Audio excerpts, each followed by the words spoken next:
Olá a todos, aqui é o professor Cláudio e hoje para resgatar o pensamento de um autor, aliás, uma de suas ideias, de um filósofo que viveu no século XIX de nossa era, e aqui eu me refiro ao grande filósofo dinamarquês Søren Kierkegaard, filósofo e teólogo considerado o fundador do existencialismo, e lá nos idos do século XIX, século no qual viveu Søren Kierkegaard, este filósofo e teólogo dinamarquês já identificava um conflito entre aquilo que é necessário e as possibilidades.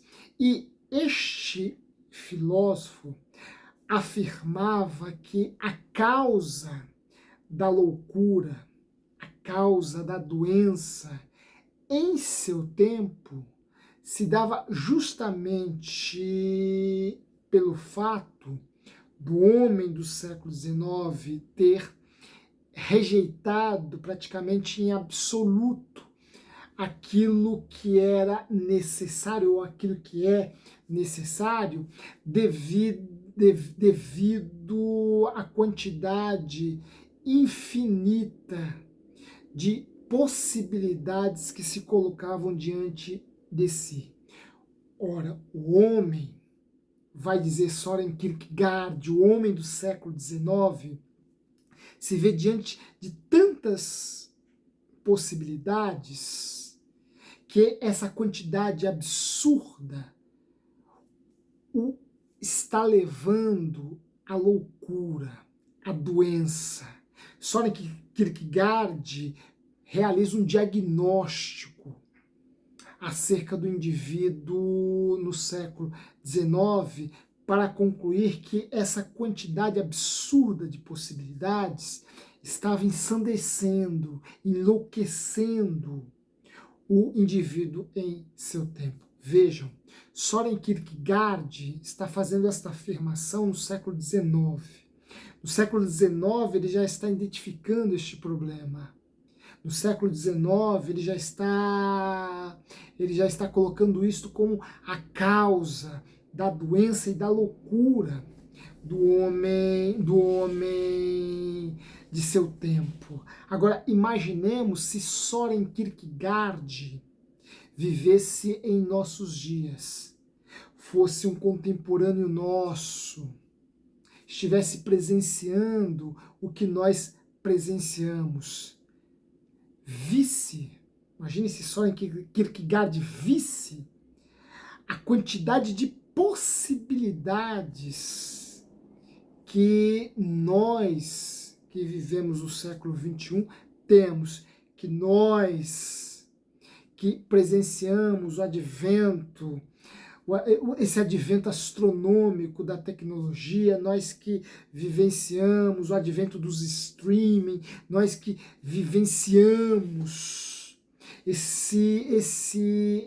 essa quantidade excessiva de imagens, de propostas que nos chegam cotidianamente. Ora, imaginemos se Søren Kierkegaard fosse coevo, contemporâneo nosso, o que ele não diria acerca do nosso estado mental, acerca de nosso estado psíquico.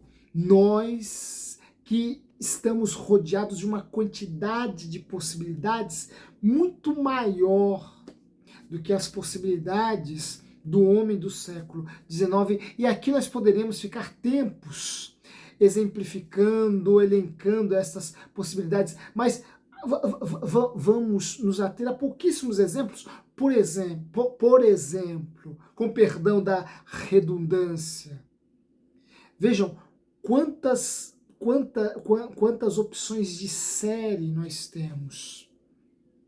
Incontáveis, praticamente todos os dias, todas as semanas, uma nova série é lançada.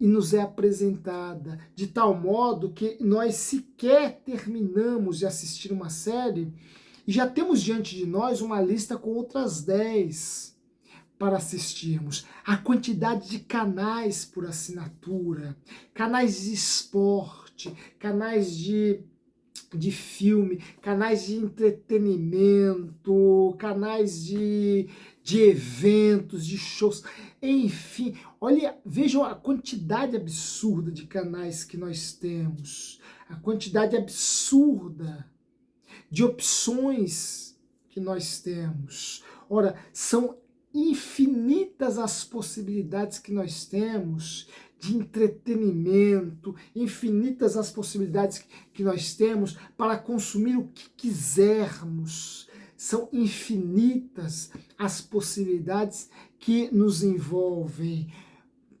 E essa quantidade absurda que, de alguma forma, nós nos impomos a apreciá-las, e os discursos que estão aí nos levam a esta autoimposição, nós nos sentimos quase que constrangidos, obrigados. Uma série que sai agora é tão badalada, tão marketeada, que nós nos sentimos quase que constrangidos, obrigados, impostos a consumir essa série, e amanhã será lançada uma nova, depois outra nova, e nós vamos nos impondo a essas obrigações, as obrigações de consumir todas essas coisas, que isso vai gerando em nós uma verdadeira angústia, uma verdadeira ansiedade. Por quê? Porque nós sequer apreciamos uma série agora, um filme agora, e já estamos diante de muitos outros para darmos conta. E isso vai se tornando uma obrigatoriedade sobre nós, porque existe todo um discurso que dá a essas coisas uma proporção que nos seduz, nos cativa, nos leva a querer mais e mais consumir isso, até para termos com o que falar. Temos o que falar, temos ideias, entre aspas, né, para trocar, porque todo mundo está consumindo isso. Todo mundo. Eu particularmente, que não acompanho muito série, né, na verdade, praticamente não acompanho série por uma questão de tempo e também por não ter a paciência de ficar assistindo 12, 13 episódios de uma temporada de uma série e logo na sequência vem uma próxima temporada com mais 12, 13 episódios e depois outra. Enfim, eu não tenho a paciência para ficar acompanhando isso. Eu gosto muito de cinema, de filmes, como vocês que me acompanham aqui no canal já puderam notar, mas série não é a minha praia. Mas quantas vezes eu já me senti deslocado em determinadas rodas em que as pessoas trazem à discussão uma nova série e ali muitos assistiram e eu não. Você acaba tendo que se silenciar.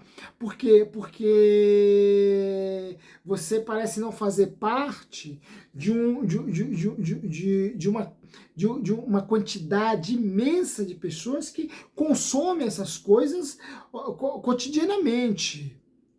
Todos os dias, né? E se você não tiver uma certa maturidade, uma certa blindagem, você começa a se depreciar, você começa a se achar deslocado, você começa a se achar marginalizado, justamente pelo fato de você não estar acompanhando ali em tempo real essas coisas. Olha, tudo isso vai gerando uma angústia, uma ansiedade, que vai deixando o indivíduo cada vez mais vazio. E para sanar esse seu vazio, ele consome e consome mais, porém nunca se sacia. Por quê? Porque isso é a expressão do vazio de nosso tempo. Vejam, mensagens em WhatsApp, acordamos no outro dia pela manhã, quantas mensagens chegam até o nosso WhatsApp. Durante o dia, quantas mensagens vão chegando, e a gente às vezes se vê bombardeado por tantas mensagens que a gente não sabe qual a primeira a ler. E a gente lê alguma e já responde e pensando nas outras tantas que a gente precisa ler e também responder. Ora, a gente vai para as redes sociais, quantos vídeos ali não tem, não nos chegam, quantas coisas ali não aparecem para a gente, cada uma com o seu atrativo, cada uma com a sua forma de seduzir, e a gente fica passando a tela, passando para assistir, assiste algo aqui, passa, se depara com outro ali,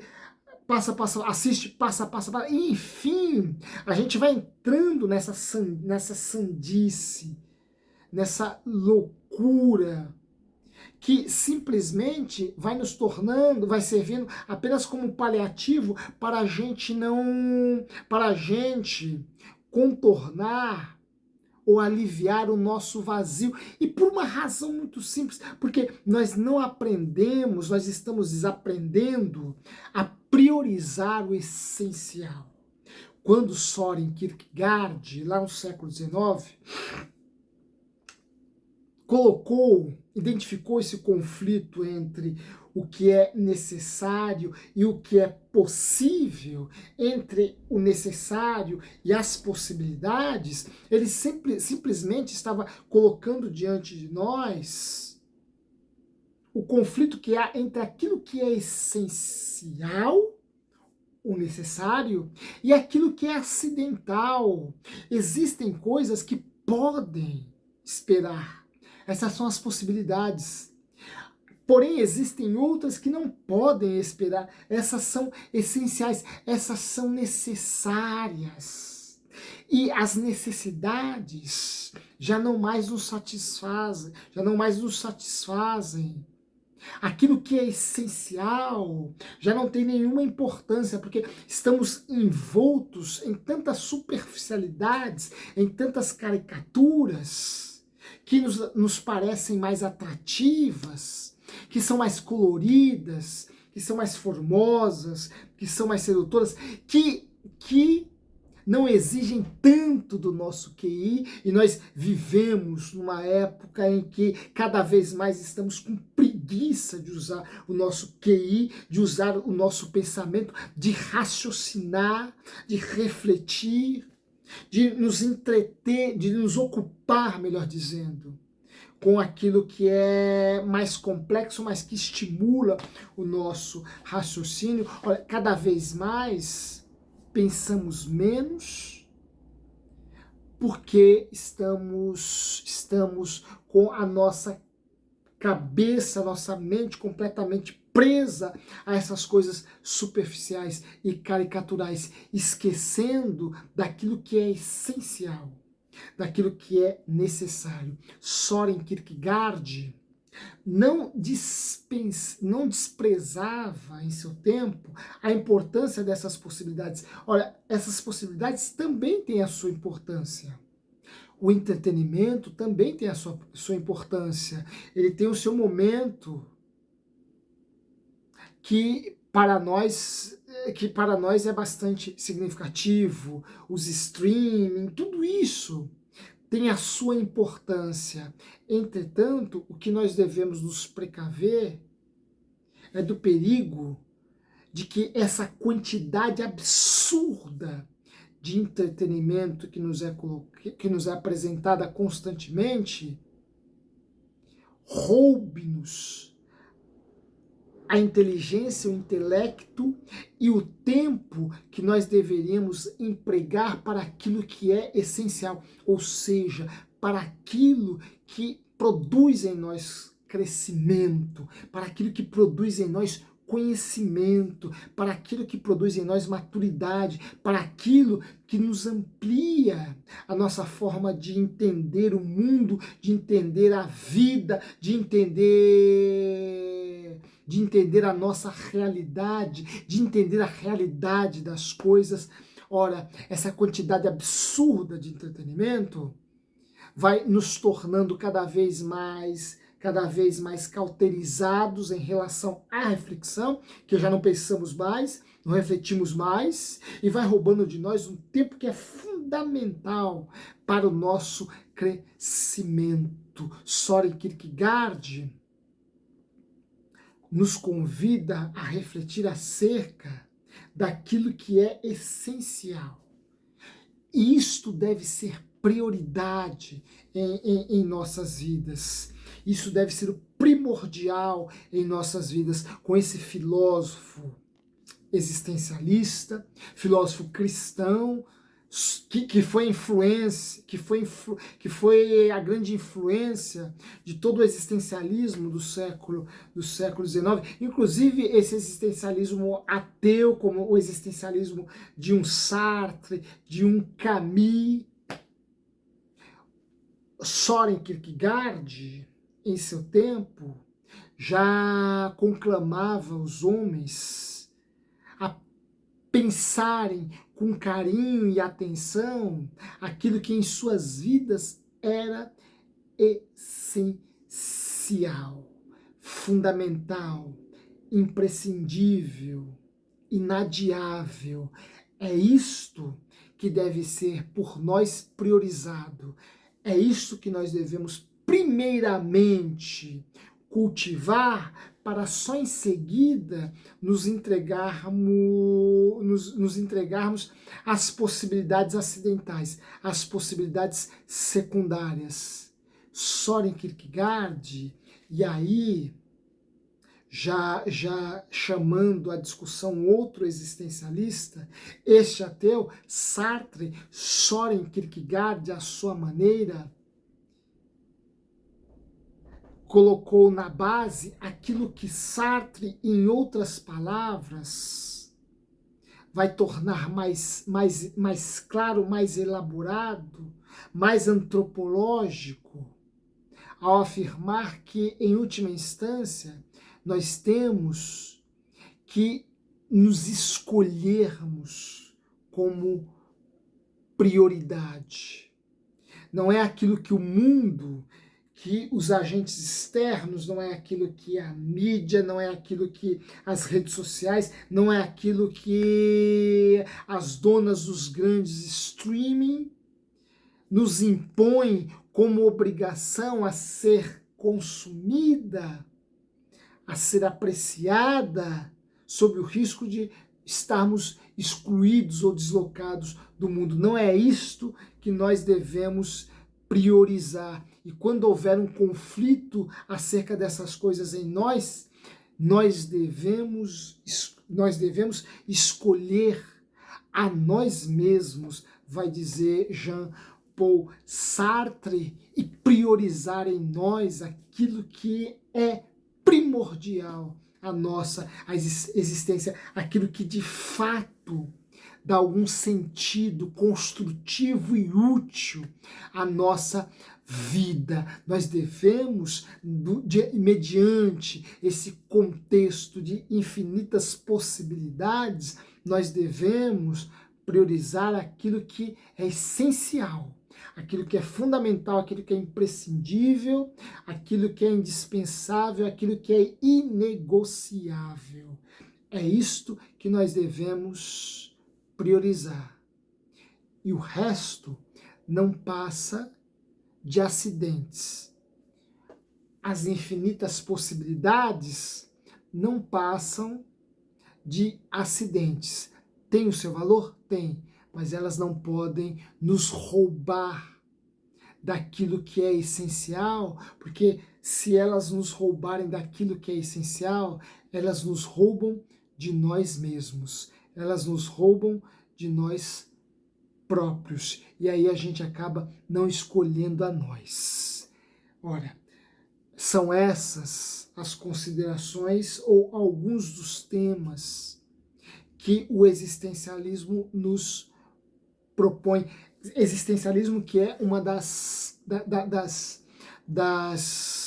correntes filosóficas, uma das tradições filosóficas mais mais sugestivas e curiosas, mais palatáveis, porque os existencialistas estão pensando aspectos acerca da nossa existência e que são aspectos que orbitam em torno do sentido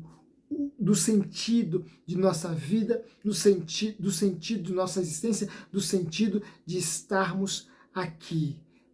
E para descobrirmos esse sentido, nós precisamos, primeiramente, priorizar aquilo que é fundamental, aquilo que é um sentido profundo à minha existência, à minha vida, ao meu estar neste mundo. Lembremos-nos, não nos esqueçamos de Kierkegaard.